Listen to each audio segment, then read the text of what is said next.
Wiretapping, anxious breakdowns, crying senators, and a bullet. These and more all happened in the 1972 presidential elections, one of the most chaotic and toxic elections we've ever seen. That is, until 4 years later when it was arguably topped in chaos and toxicity, a trend we really haven't seen stop till today. You see, there were multiple key players in this election that worked to undo a lot of what was considered decent in electoral politics. First and foremost was that of the Nixon campaign. Richard Milhous Nixon was born on January 9, 1913 in the township of Yorba Linda, California.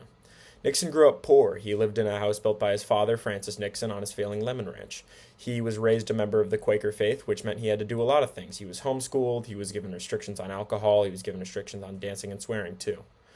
He excelled throughout all of school, even with the challenges that no other students faced, and he often had to wake up at 4 a.m. to drive to his father's supermarket and put vegetables on display. He was forced to quit the football team to take care of his tuberculosis-ridden brother. Despite being offered a scholarship to Harvard, he had to stay local to take care of his brother, and so he attended local Whittier College instead. After graduating summa cum laude from Whittier, he was accepted at the Duke School of Law on a full ride. After a short career as a lawyer, Nixon enlisted in the Navy, although he could have legally been exempt from the draft due to his Quaker faith. He felt patriotic after Pearl Harbor. During his time at Duke in the Navy, Nixon met a group of people whom he would resent for the rest of his life, the Ivy League elites. People were given acceptances to elite schools and found elite jobs with elite salaries, and it wasn't because of what they did, but it was because of who their families were. In his eyes, where Nixon had to work day and night for his education, they just coasted to a better school. Where Nixon spent countless hours providing for himself and his families, they didn't work a day in their life. Nixon was relieved from active duty in 1946 and would soon after run for Congress in California's 12th District off of his own poker winnings. After about a year of campaigning off of incumbent Jerry Voorhis' perceived failures and tying him with communist organizations, Nixon won the race handily. He would serve as a congressman until 1953, making his fame as a staunch conservative and for his working with Joseph McCarthy to fight communism internally and externally.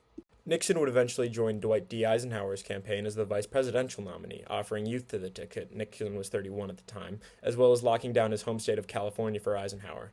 The Eisenhower campaign also liked using Nixon's talents as a negative campaigner, which could let Eisenhower take the high road in his speeches. This trend would continue throughout Nixon's career. The Eisenhower ticket would eventually win big in 1952 and again in 1956, with Nixon being the heir apparent to the presidency for the 1960 election. However, his challenger, John F. Kennedy, would continue to rise in the polls and make the election closer and closer. By November, the two would be neck and neck in the polls, and everyone was bracing for one of the closest elections in history. This would end up being the case, where Kennedy would win the Electoral College by a tipping point of 0.5%. Nixon was furious. Kennedy was a man who represented everything he hated, an East Coast elite whose Harvard education was handed to him because of his last name, and he just stole the position which he believed was entitled to him after years of hard work. In 1962, Nixon would try his hand for California governor. He would end up losing this race largely because people felt as if he saw the governorship more as a stepping stool to becoming president than anything else.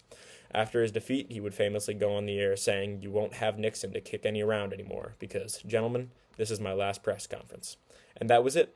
Nixon was done with public office. That was until 6 years later, where he would once again run for public office.